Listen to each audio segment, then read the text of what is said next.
Chapter 29 north pole. એ વર્ષોમાં ગોપાલે ઘણું બધું પામી લીધું હતું. જે સવાલો 19 વર્ષનો ગોપાલ કરતો હતો એ સવાલો 26 વર્ષનો ગોપાલ કરતો નહોતો. 28 વર્ષે ફરી સવાલો ફરી ગયા હતા, કારણ કે સમય બધું જ બદલાવી જતો હતો. ઈદના જન્મથી લઈને એ 4 વર્ષ સુધી ગોપાલે કેટલાય કામો કર્યા. તેણે ડબ્બાવાળાનું કામ કર્યું, સાયકલ લઈને શહેરની ઊંચી ઇમારતોમાં ટિફિન પહોંચાડવા જતો. વળી એક દિવસ એ કામ છોડી દીધું. બેરોજગાર રહીને 6 મહિના સુધી ઈદને સાચવેલી. ઈદને રોટલી અને બટાકાનું શાક ખૂબ જ ભાવતું. તે આખી રોટલી ખાઈ જતી. ગોપાલ તેને બપોરે રોટલીને શાક બનાવી દેતો. ગરમ ગરમ રોટલી ને બટાકાનું શાક ઈદને દરેક બટાકા પર ફૂંક મારીને ખવડાવતો. એક દિવસ તેને વિચાર આવેલો કે જો તે આ જ રીતે જાતે બનાવેલી રોટલી ને બટાકાનું શાક વેચે તો.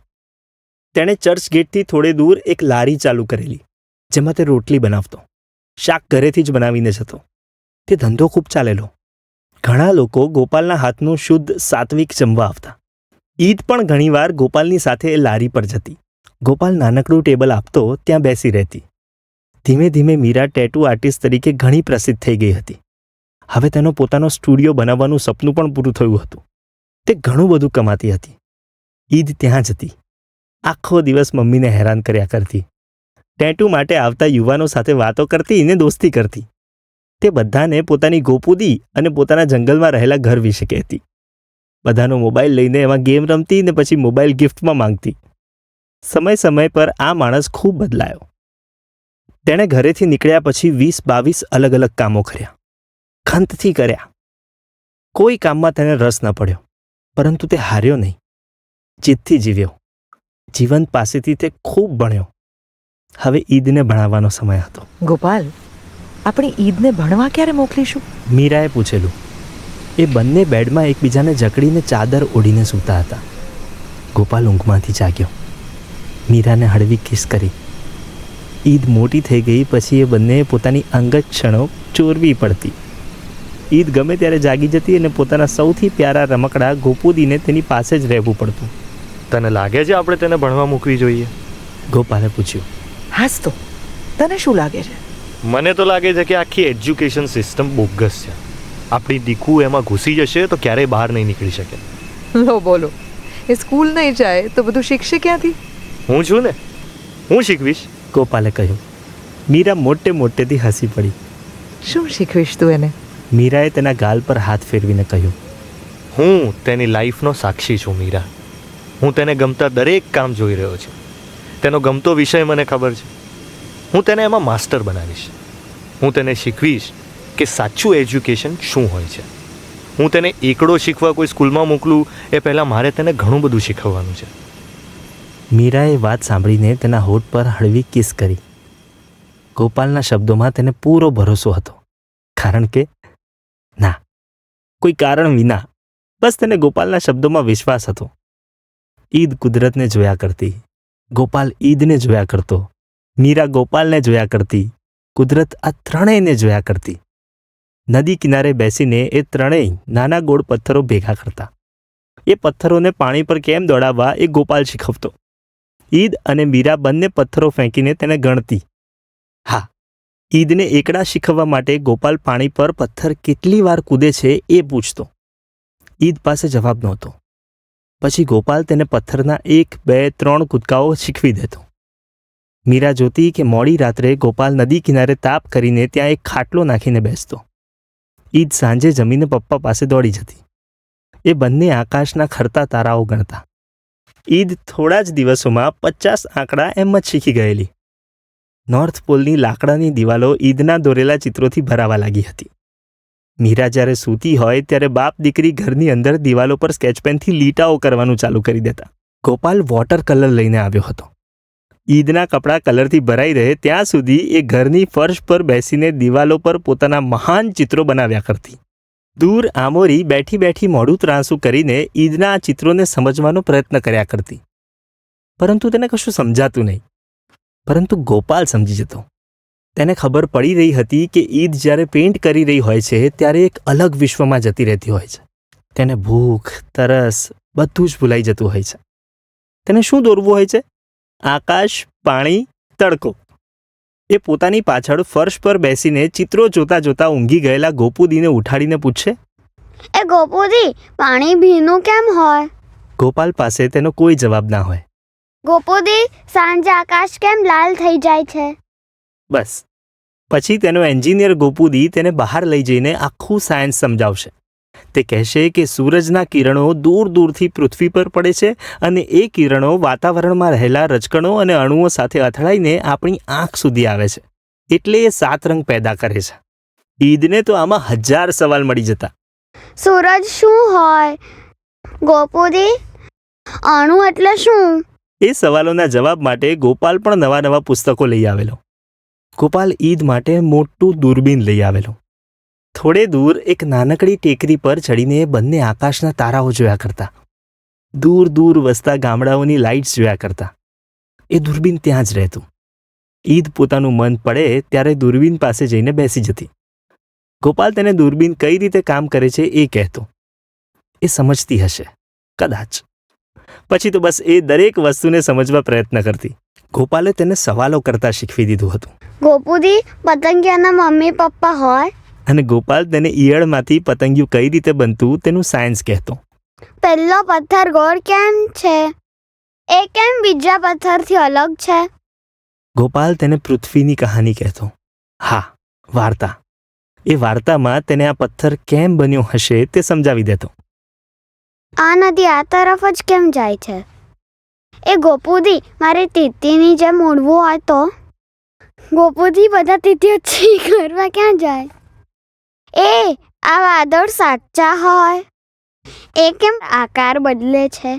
એ કેમ પથ્થરની જેમ એક જ જગ્યાએ નથી રહેતા? ગોપાલ, મીરા અને ઈદ ત્રણેય બુલેટ પર બેસીને મુંબઈ રખડવા જતા. મીરા બુલેટ ચલાવતી, ગોપાલ પાછળ બેસતો. ઈદ મીરાની આગળ પેટ્રોલની ટાંકી પર બેસતી અને હોર્ન વગાડતી. મીરા તેને સમજાવતી કે આ શહેરમાં કેમ કોઈ પક્ષીઓ રહેતા નથી. બેટા, કારણ કે માણસો હોર્ન વગાડે છે.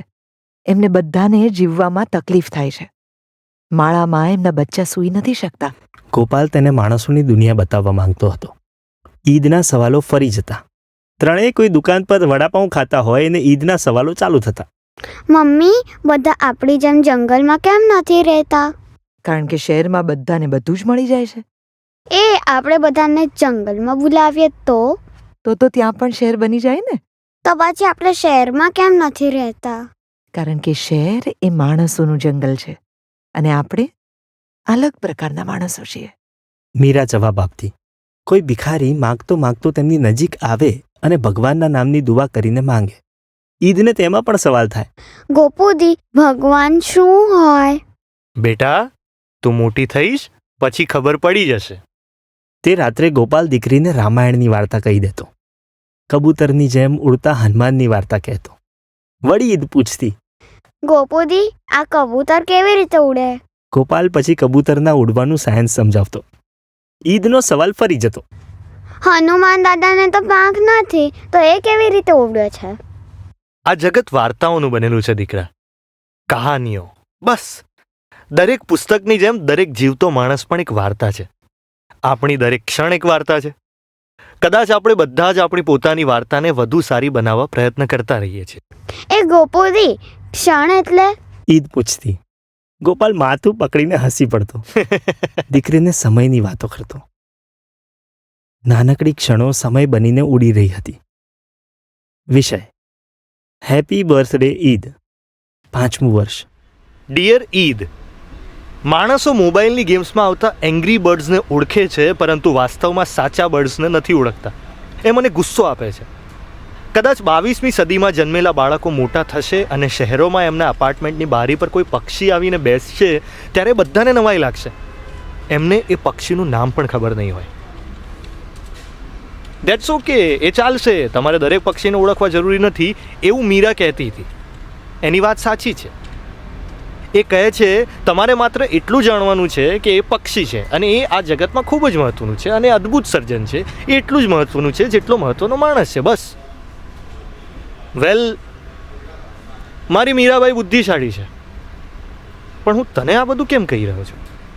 Happy birthday. તું 5 વર્ષની થઈ ગઈ છે દીકુ.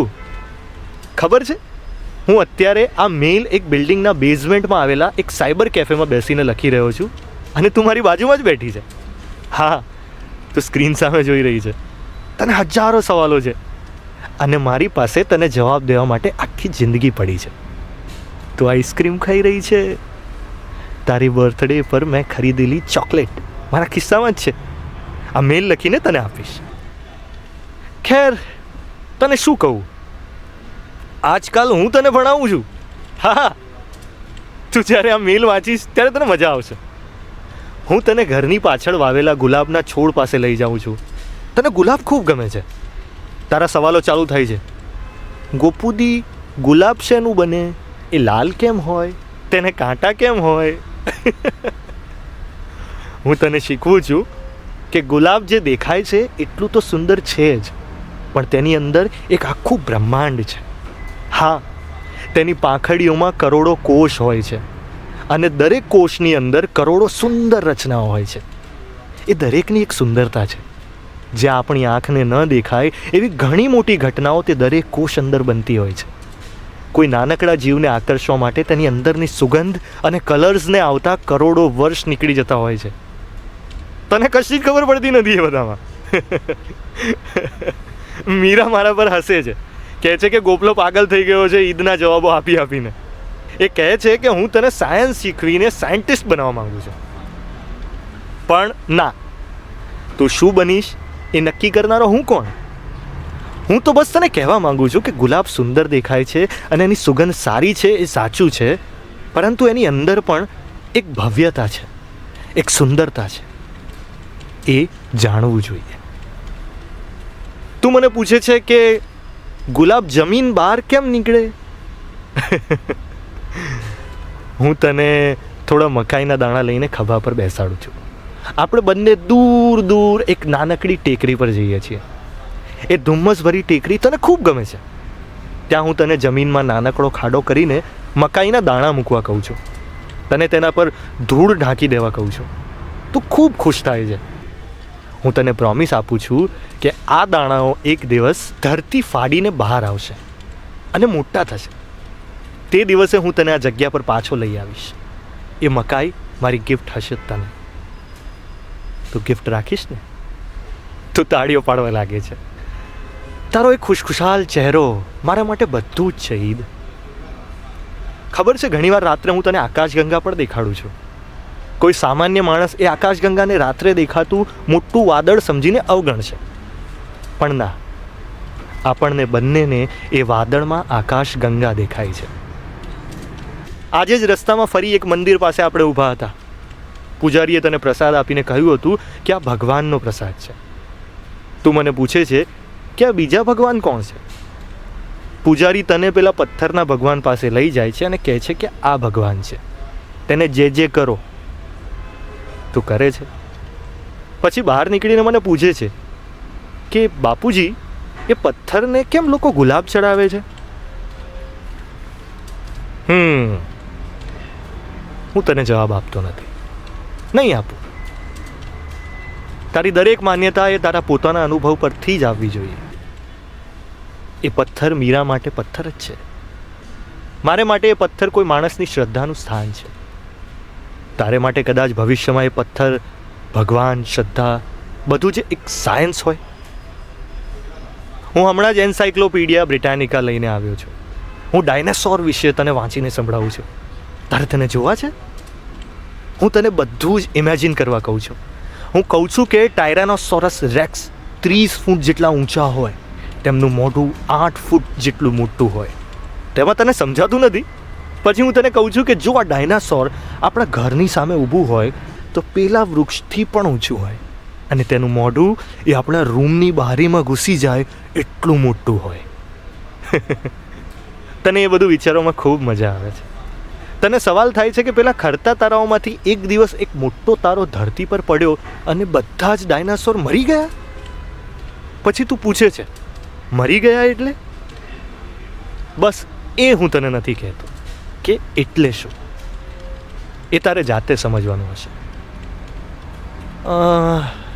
બીજું તો તને શું કહું બેટા, આપણે ત્રણેય ખૂબ બધી વાર મુંબઈ આવીએ છીએ, તને ફરવા લાવીએ છીએ.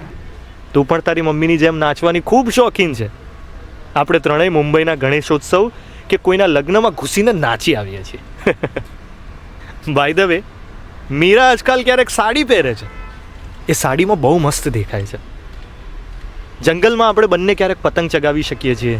આપણા ઘર પર આકાશમાં દૂર દૂર રોજ જે વિમાન પસાર થતું દેખાય છે. તને વિમાન જોવું ખૂબ ગમે છે. હું તને કાગળનું વિમાન બનાવી દઉં છું. તને એ સવાલ હોય છે કે વિમાન પંખીઓની જેમ પોતાની પાંખો કેમ ઊંચું નીચું નથી કરતું? તારે વિમાનની પાંખ પર બેસવું છે. એનીવે, તારું આઈસ્ક્રીમ પૂરું થઈ ગયું છે અને હવે તું મને અહીં સાયબર કાફેમાં બેસવાની ના કહી રહી છે. તને મમ્મી પાસે જવું છે. ફરી હેપી બર્થડે. એક સરપ્રાઈઝ છે. 2-3 દિવસ પછી મેં અને મીરાએ તને એક સ્કૂલમાં મોકલવાનું નક્કી કર્યું છે. જોઈએ તું કેટલું રડે છે. તારો ગોપુદી.